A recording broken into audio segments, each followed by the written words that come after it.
This is the Dollemore Daily, and I'm Jesse Dollemore. You ever watch something take place that you know in advance what the outcome is going to be, and then when that inevitable outcome takes place, you still find yourself disappointed? That is what happened yesterday with the vote in the Senate regarding voter suppression. The Senate Republicans are so committed to voter suppression that they're suppressing a vote in the Senate on the topic of voter suppression bills. A lot of mainstream media outlets, even ones I tend to prefer, NPR, for instance, are calling this blocking legislation, blocking a vote. And while correct, it is not correct at a granular level. They didn't just block the legislation, they blocked debate about the legislation. Republicans don't even want to talk about the ideas that they proclaim to have about free and fair elections, about the very core of our system of government, democracy. Don't whine and complain to me, trolls. We're a constitutional republic. We're not a democracy. Democracy, a republic is a form of democratic rule. We are a democracy, dipshits. That is what happened yesterday. Because of the arcane and rooted in racism filibuster rule, we could not get to 60 votes to continue debate about the issue. The minority, in a democracy where majority rules, the minority disallowed debate on the For the People Act, which, by the way, the core tenets of required 2 weeks of early voting, bolstered support for mail-in balloting, and outlaws the manner with which districts are gerrymandered right now, setting up an independent commission to redistrict. So we don't have districts that look insane. The only way districts look like this is for to ensure one particular party remains in office over the other. Democrats are certainly guilty of it, but not at all to the level that Republicans have mastered the art.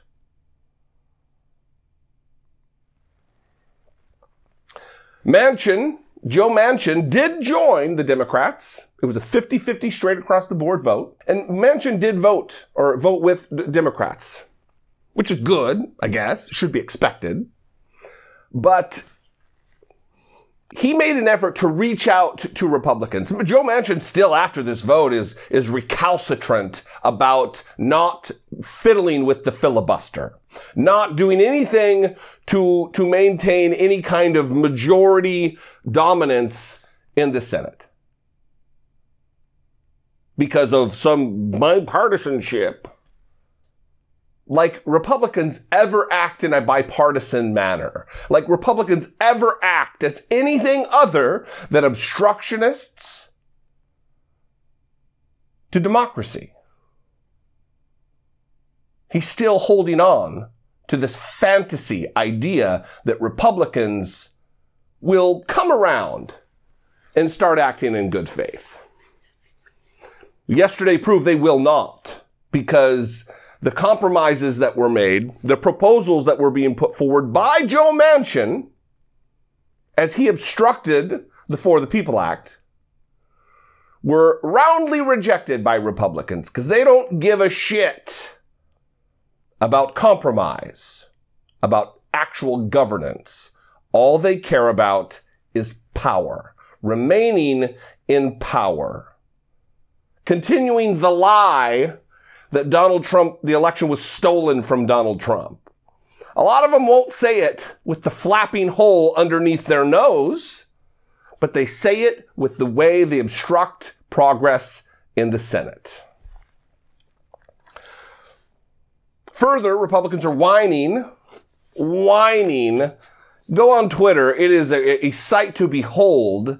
Whining about Democrats are trying to federalize our elections. Democrats are trying to federalize our federal elections, which on its face is a states' rights argument. It is a 10th Amendment argument. The 10th Amendment being that any power that is not specifically granted to the states or specifically not granted to the federal government is for the federal government. Jesus Christ. That any power that is not specifically granted to the federal government or specifically not granted to the states is for the states. Which is the same argument that was used during slavery. Remember, the Civil War was fought over states' rights. States' rights is the same argument used during Jim Crow and segregation. So why should we be surprised that the states' rights argument is also being used to defend racist voter suppression laws all across the country? States have a right to be racist, say Republicans. States have a right to oppress the black vote all across the country. That's their, look, with nothing we can do, states' rights, y'all. That's what we're hearing. Expected, still disappointing. Here's a clip of Kamala Harris just off the Senate floor after the vote. She's in what's called the Senate reception room, And I want to talk about one particular comment she made in this response. The United States Congress could take up, which is about the fundamental right to vote in our country. And I think it is clear, certainly for the American people, that when we're talking about the right to vote, it is not a Republican concern or a Democratic concern. It is an American concern. This is about the American people's right to vote, unfettered. It is about their access to the right to vote in a meaningful way. Because nobody is debating, I don't believe, whether all Americans have the right to vote. The issue here is there actual access to the voting process, or is that being impeded? And the bottom line is that the President and I are very clear. We support S1. We support the John Lewis Voting Rights Act, and the fight is not over. Now, again, what Madam Vice President is saying, Kamala Harris is saying there, isn't incorrect.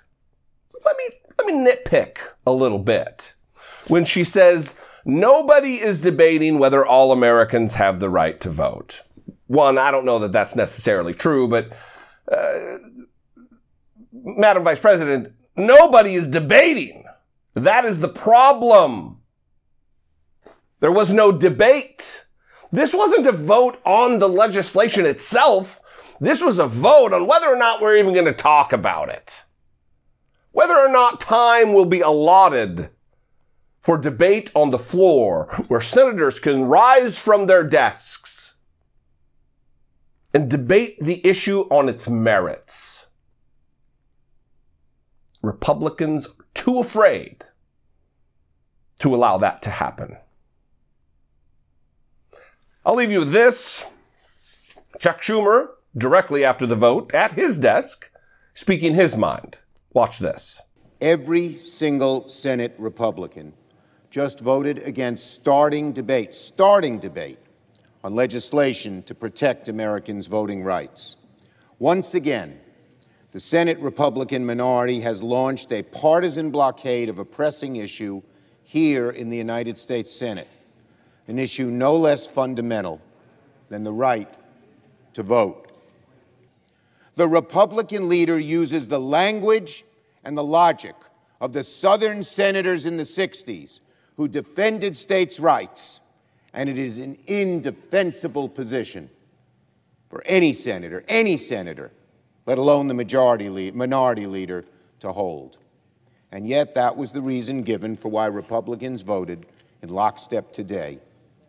Regardless of what may be happening in some states, there's no rationale for federal intervention. That is both ridiculous and awful. Once again, Senate Republicans have signed their names in the ledger of history alongside Donald Trump, the big lie, and voter suppression, to their enduring disgrace. This vote, I'm ashamed to say, is further evidence that voter suppression has become part of the official platform of the Republican Party. Today, Democrats started our march to defend the voting rights of all Americans. It could be a long march, but it's one we are going to make. Truer words have never been spoken in that chamber. Voter suppression has become an official part of the Republican Party platform. It is a goal. It is an objective. It is part and parcel to their agenda. We must get rid of the filibuster. Yeah, there is some give and take. There will be some possible negative ramifications of it. But are we going to allow an arcane, based in racism rule that wasn't even around at the founding of the Senate? Are we going to allow that to stymie voter access to the franchise? Voting rights? Are we going to allow that? Look, I've said it before. If you contend that we should allow the filibuster in matters of budget, go at it. Whatever. But not about the fundamentals of our democracy. Not about access to voting, where in an insipid, sinister manner, the Republican Party is trying to surgically, it has been stated in courts, surgically suppress the votes of Black Americans. And if you're not worried out there because you're white and your vote's not being threatened, just wait.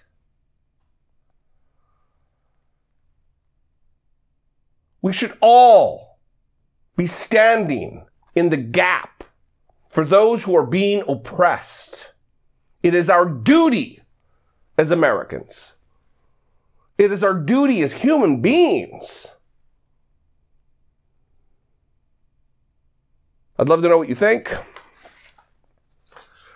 Leave me a voicemail, 714-576-4054. Of course, email me, daily@dollemore.com. I appreciate your time. Thank you for joining me. Thank you for engaging with my content, subscribing if you haven't already.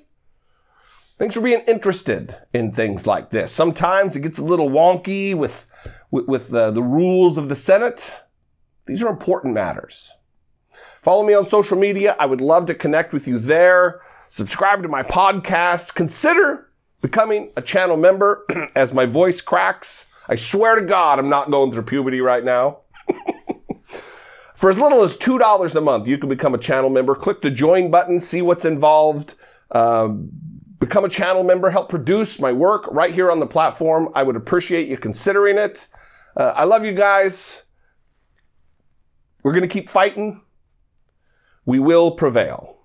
I'll see you next time. Until I do, be genuine. Take care of one another.